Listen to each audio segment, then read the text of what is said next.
بسم الله والصلاة والسلام على رسول الله. أما بعد، أحبتي في الله، كما تعلمون أن في هذا اليوم قد توفي كينج النظيم أبو شتاوي رحمه الله رحمة واسعة، ومعه فحط برنس النظيم. اللهم اغفر لهم، اللهم ارحمهم يا رب العالمين. أحبتي في الله، يا من تدعي عليهم، أنت لا تعلم عن أعمالهم عند الله، ومنا من يسيء الظن عليهم بالدعاء، فإنهم لا يزالون شبابنا وأولادنا.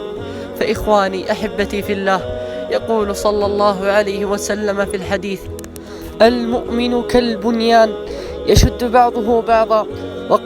وقال رسول الله صلى الله عليه وسلم: مثل المؤمنين في توادهم وتراحمهم وتعاطفهم كمثل الجسد إذا اشتكى منه عضو تداعى له سائر الجسد بالسهر والحمى. ويقول الله جل في علاه: أعوذ بالله من الشيطان الرجيم، إنما المؤمنون إخوة.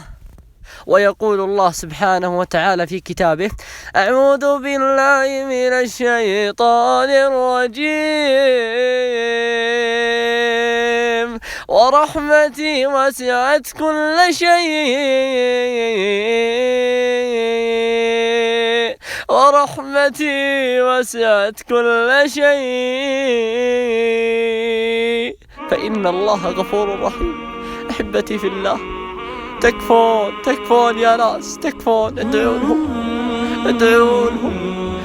لهم بالمغفرة، فإنهم